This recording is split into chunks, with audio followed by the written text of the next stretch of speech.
पढ़ेगा तो वो जो मैंने शुरू में कहा था जिसकी मुकद्दर में है। लेकिन तरबियत हर एक का हक है कि हर बच्चे को कम से कम 5 चीजें तो आ जाए। मिसाल के तौर पर 5 चीज अदब किसे कहते हैं, समझ में आ गई? ये जो स्कूलों में मदरसों में जो खड़ा करते हैं तो इसका मकसद ये होता है कि बच्चे पर बाहर जाके भी उठना आ जाए।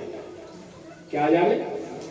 उठना आ जाए। उसकी एक मिसाल ये है तरबियती कि अब यहाँ तो उठ गए, अब आप 2 बच्चों को अलग भेज देंगे, देखो तुम जाके बैठ जाओ वहाँ और दूसरे टीचर को आप भेज दो, ऐसा हो क्या आना जरा मेरी क्लास के बच्चों के पास 2 अलग बैठे उनके पास। अब वो देखो अब क्या करते हैं, अगर वो इसको वहाँ भी फॉलो कर रहे हैं तो समझ लो उन पर असर आना शुरू हो गया। इसका फायदा ये है। और अगर वो वहाँ नहीं आ रहा है तो वो फिर एक रेगुलर की एक चीज है बस, और इसके अलावा कुछ नहीं। सर्दी आई तो रजाई ओढ़ लो और आगे दोपहर को फेंक दो, इस्तेमाल करेंगे तो वो फिर बच्चे बर्बाद हो जाते हैं, चाहे वो अपने हो या किसी के, सबके लिए बजाते हैं। दूसरी चीज एक और है बहुत खूबसूरत, जब हम क्लास में आए पढ़ाने के लिए आए तो चेहरे पर वकार होना चाहिए, इधर उधर देखना ये नहीं होना चाहिए, क्योंकि बच्चे हमारी हर चीज को कवर करते हैं और हमें बहुत सोच समझ के रहना होता है।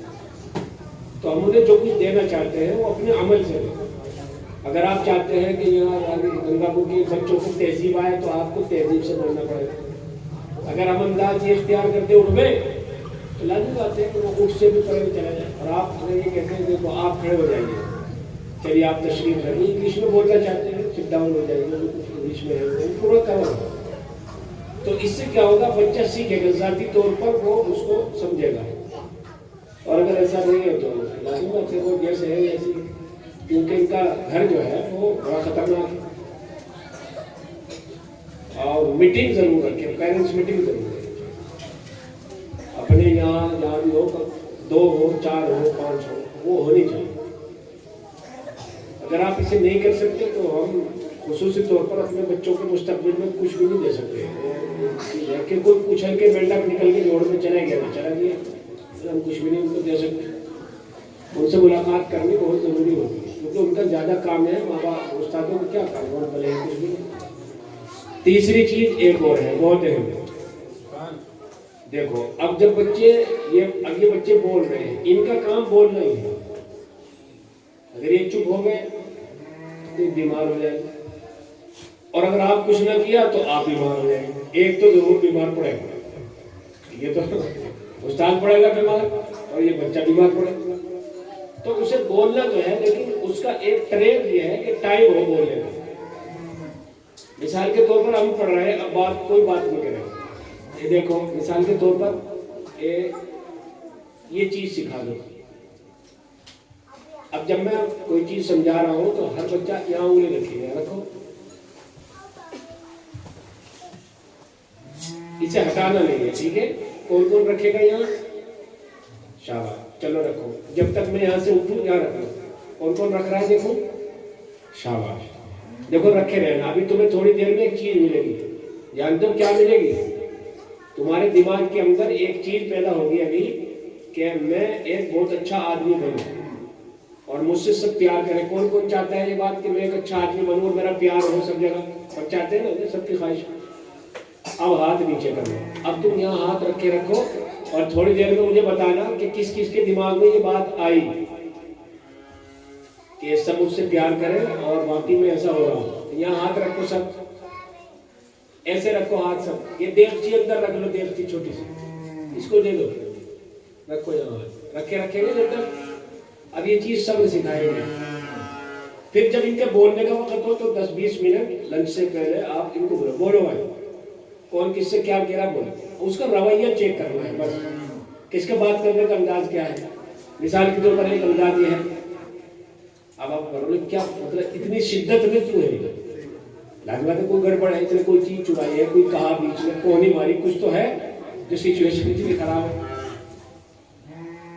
तो आपको समझ में आ गया। फिर आप अपने जहन में रखो, उसे कापी में रखो, दिमाग में रखो, फिर उसी एतबार से उसकी जोड़ी बनाओ, बस आसान काम हो गया। अब ये हाथ रहेगा, ये बच्चे हैं ये जो आप कवर करते हैं इस तरह हो जाते हैं, कवर बहुत आसान है। लेकिन अगर आप नहीं सीखते तो आप खुद बीमार होंगे, बीमारी में गुस्सा आएगा, चपाटी भी पड़ेंगे, ये होगा। वरना तो बच्चे तफरीक होते हैं, तफरी में चीजें हासिल हो सकती है। अब आप हाथ हटा सकते हैं, अब आप ये तो शुक्रिया कहो, अब ये थैंक यू कहो, कुछ तो कहिए। आदत डालो बोलने की, किस वक्त क्या बोलना है वो उसको कहें, तो उसका ध्यान रखना क्यों नहीं कहा तुमने। ये इम्तिहान आप करते रहे, ये तहजीब है, इससे नस्ल बका होगी। पढ़ने से कोई नस्ल बका नहीं होती, बाकी नहीं रहती है, वो मिट जाती है। अब मुझे बताओ, इतनी देर खामोश रहने से किसको फायदा पहुंचा, सुकून, सच बताओ, पक्का पहुंचा तुम्हें? मैं अब ये सवाल ठीक है, इनका नया प्रैक्टिकल है। अब ये जो इन्हें मिला वो हो जाएगा, मिला है तो शरीयत से भी साबित है, साइंस से भी साबित है, लेकिन अब इसे हम उस प्रैक्टिकल में नहीं डाल सकते। आप करेंगे तो डाल लेंगे। अब सब इधर देखें, मेरा पास बड़े भी और छोटे भी, देखो भाई सब देखो। अब तुम्हारा टेस्ट है आज दिमाग का, और तो देख लिया, सब इधर देखेंगे मुझे, देख रहे हो? ये क्या है? नहीं, ये क्या है? सवाल समझो, मैंने ये नहीं कहा कि कितने हैं, मैंने कहा ये क्या है? एक फिंगर है, उंगली है, और ये क्या है? नोज है, नाक है, ठीक है। ये क्या है? स्किन है, गाल है, ठीक है। अब ये उंगली है, ठीक है। अब मैं अपनी उंगली नाक पे लगा, भाई सब देखें मेरी तरफ। अब मैं मास्टर भी देखेंगे, मुफ्ती साहब भी। अब हम अपनी ये उंगली नाक पे लगाएंगे। कहाँ लगाएंगे? नाक पे। ये उंगली है, ये नाक है, और ये।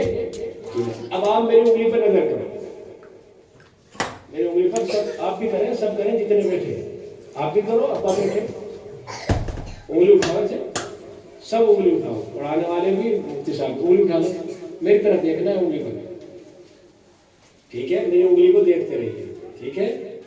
उंगली को देखना है, मुझे नहीं देखना है। अब जब मैं उंगली लेके चलूं, आप भी मेरे साथ साथ चलेंगे, चलिए, चलते रहो। बताओ किसकी उंगली नाक पे रखी है? जबकि मैं पहले बता चुका कि सबको उंगली नाक पर रखनी है, सबने हाथ कहाँ रखा है?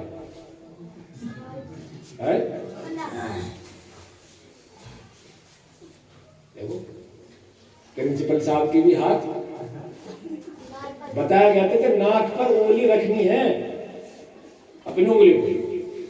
इससे बात मुझे बतलानी थी, बहुत लंबी चीजें होती है, इससे मुझे बतलानी थी कि इन्होंने जो हमने पढ़ाया वो भूल गए, इन्होंने मेरा अमल देखा और उसकी तरतीब में चलते चलते ये सबक भूल गए कि नाक को बताया था, इन्होंने मेरी उंगली देखी और वही उंगली रखी जहां मैंने रखी थी।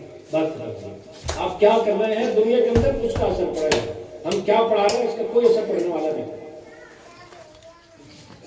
समझ में आ गया? और अजीब अजीब चीजें आप हैरान में पड़ जाओगे, ये नफ्सियात की चीजें। तो इल्म भूल गए और अमल बराह रास्त याद रहा। समझ में आ गया आपको? चलो।